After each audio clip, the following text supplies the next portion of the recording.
చెల్లెలకు అన్న భయపడ్డా అనేది ఒక చర్చ జరుగుతున్నది. ఎందుకంటే ఇప్పటికే కవిత టీఆర్ఎస్ అనే పేరుతోటి ఆమె పార్టీ పెట్టబోతుందని పెద్ద చర్చ జరిగింది. అది వాస్తవం అవాస్తవం తెలవదు. బట్ అంతకంటే ముందు ఆమె ఈ నెల 25న పార్టీ పేరును, ఎజెండాను ప్రకటిస్తదనే కంటే ముందే కేటీఆర్ మేము ఆ టీఆర్ఎస్ అనే పేరును మళ్ళీ పరిశీలిస్తున్నాము, తప్పు చేసినామని ఒక స్టేట్మెంట్ ఇచ్చిండు. అంటే ఏమనుకోవాలి దీన్ని చూస్తే? గుడ్డోని కాట ఏది కనిపించేది కదా. ఉమ్, అబ్బర పులి అని అన్నాడట ఎవరిను గుడ్డి ఆయనతోటి. ఓకే. అబ్బర పులి అంటే తోక 90 వార్లు ఉంటుంది రా దాన్ని అని అన్నాడట. ఉమ్, ఎందుకంటే కళ్ళకు పడాయి కాబట్టి. ఎంత మురిడే ఉంటుంది, కుక్కకైనా గంతే ఉంటుంది, పులికైనా గంతే ఉంటుంది. అట్లనే ఈ కవిత ఎడల ఈయనకు భయం పుట్టుకొని ఆమె దమన టీఆర్ఎస్ గిట్లా చెల్లికి అన్న భయపడతాడంటారా? భయపడ కుటుంబం ఉత్సవోసుకుంటాను. ఉత్సవోపించుడు తప్పే, ఉత్సవోసుకుంటూ వాళ్ళది అంతకంటే తప్పు. ఆమెతో ఏమైద్దని ఊదుగాలది పీరు లేదు ఆమెతోటి, కవితతోటి ఊదుగాలది పీరు లేదు ఆమెతో. అట్లాంటప్పుడు ఇంతమంది ఎందుకు భయపడతారు కవితకు? ఇంట్లో కథ కదనే. ఇప్పుడు అయినింటి సాకలామె కూడా బయట ఏదన్నా ముచ్చట చెప్తే పొందికగా వింటారు. ఎందుకంటే దూరంలో ఇంట్లో మాట ఏమైంది వెళ్తుందని.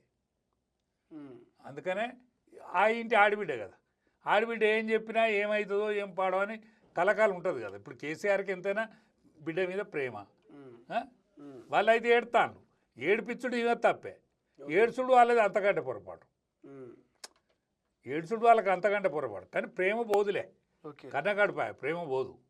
కేసీఆర్ అన్నాడు కదా కన్నోళ్ళని ఏడిపించడం మంచిది కాదని. కేటీఆర్ అన్నాడు కదనే, కేటీఆర్ అన్నాడు మొన్న కన్నోళ్ళని ఏడిపించడం కరెక్ట్ కాదని. కానీ టీఆర్ఎస్గా ఉంటే మంచిది, టీఆర్ఎస్గానే పెట్టుకుంటే వాళ్ళకి ఇంతో అంతో పదాలు. ఎందుకంటే ఉద్యమకారులను దోకా చేసిన ఉద్యమకారుల పేరు మీదనన్నా అడుక్కోవచ్చు, ఉద్యమకారుల పేరు మీదనన్నా అడుక్కోవచ్చు ఓటు. అట్లా ఎట్లా సార్? అంటే ఫైనల్గా ఇప్పుడు ఒక మాట, ఇప్పుడు ఈ టీఆర్ఎస్ అనేది మళ్ళీ తిరిగి వచ్చే అవకాశం ఉందా? అంటే గతంలో మీరు అన్నట్టుగా ఉద్యమకారులు లేకపోతే నిరుద్యోగులు, విద్యార్థులు వీళ్ళ ప్రాణాలు త్యాగం చేసి ఒక రకమైనటువంటి జోష్ ఉండే. తెలంగాణ రాష్ట్ర సమితి అధికారంలోకి వచ్చింది తెలంగాణలో. ఆ జోష్, ఆ ఊపు మళ్ళీ పేరు మారిస్తే పార్టీకి వచ్చే అవకాశం కనబడుతుంది. పేరు మారితే ఏం రాదు, పేరు మారితే కనీసం ఆ పేరు మీద అడక తినచ్చు. ఇప్పుడు గరానా పేరు అది, ఓకే, తెలంగాణ తెచ్చిన పార్టీ పేరు అది. తెలంగాణ 10 ఏళ్ళు పరిపాలించిన పార్టీ. తెలంగాణలో కరెంటు లేని, అప్పుడప్పుడు కరెంట్ వచ్చేది, ఎప్పటికి కరెంట్ వచ్చింది. తెలంగాణలో నీళ్ళు లేని మాట నిజం. తెలంగాణలో రైతాంగానికి ఈ వసతులు ఆనాడు లేని మాట నిజం. కాబట్టి వాటి పేరు మీదనన్నా మళ్ళీ అడుక్కోవచ్చు, వాటి పేరు మీదనన్నా. పూర్వ వైభోగం రాదంటారా పార్టీ? పూర్వ వైభోగం రాదుగాక రాదు. కానీ అట్లని దానికి పూర్తి మొత్తం పేరే లేదు, దానికి లీడరే లేడని అంటే కూడా కరెక్ట్ కాదు.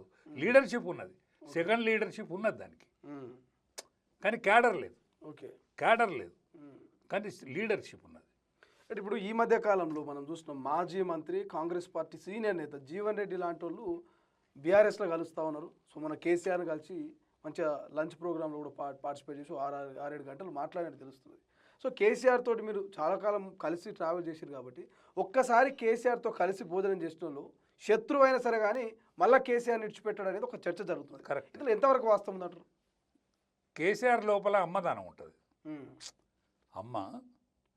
అమ్మ చిన్నప్పుడు మనల్ని ఎంత గారాభంగా చూసిందో, కేసీఆర్ స్పర్శ లోపల అంత గొప్ప స్పర్శ ఉంటుంది. ఓకే. జీవన్ రెడ్డిని పోగొట్టుకుంటూ కాంగ్రెస్ది తప్ప జీవన్ రెడ్డి ఆ పార్టీ పోయి మళ్ళీ ఆయన కొడుకు కోసం ఏదైనా బేస్ కోసం పోయినట్టు అనిపిస్తాను తప్ప జీవన్ రెడ్డి కొరిగేది ఏం లేదు. ఓకే. ఆయన స్పర్శని కాంగ్రెస్ పోగొట్టుకుంటూ కరెక్ట్ కాదు. ఇప్పుడు అదే జీవన్ రెడ్డి కాంగ్రెస్లో ఉంటే ఆయన కొడుకుకు పదవి రాకపో, అలా బిడ్డకో ఇంకెవరికో పదవి రాకపో, కోడలకు. ఈయన భయపడ్డా, వాళ్ళు ఆ విశ్వాసాన్ని ఇయ్యలేదా? ఓకే. ఈయనే భయపడ్డా రేపు మా యొక్క ఫ్యూచర్ ఏదన్నా దెబ్బతింటుందని, ఏది నా సంతానం యొక్క ఫ్యూచర్ దెబ్బతింటుందని భయపడ్డా. ఎందుకంటే జీవన్ రెడ్డి గారికి చాలా గొప్ప పేరు ఉన్నది, మంచి పేరు ఉన్నది. సరే, ఈయనకు జాగ దొరుకుతుందా, ఈయన పిల్లలకు జాగ దొరుకుతుందా? ఇప్పుడు పూర్తిది అమలుగా ఏం లేదు. కాంగ్రెస్ పార్టీ అంతకంటే కూడా లేదు. కాంగ్రెస్ పార్టీ అంతకంటే ఘోరంగా ఉన్నది. ఎందుకంటే కుటుంబ కలహాలతో టీఆర్ఎస్, అంతర్గత కలహాలతో బీజేపీ ఉన్నది కాబట్టి ఇది సేఫ్ గేమ్ ఆడుతుంది. ఇప్పుడు సేఫ్ ఎక్కడన్నదే? కర్ణాటకలో సేఫ్ లేదు, హిమాచల్ ప్రదేశ్లో సేఫ్ లేదు, ఉన్నొక్క తెలంగాణ ఒక్కటే సేఫు. ఈ తెలంగాణ ఆయనే ఆట ఆడుకుంటాడు. ఎవరు? రేవంత్ రెడ్డి. ఇక్కడ పరిపాలన ఎక్కడ పడైంది? ఇక్కడ పరిపాలన లేదు, హోమ్ మినిస్ట్రీ లేదు, విద్యాశాఖ అధ్వానమే. ఆయన కేశవరావుని పెట్టి నడుపుతాడు. అసలైన తొలి వెలుగు. ఫాలో వాట్సాప్ @తొలి వెలుగు official.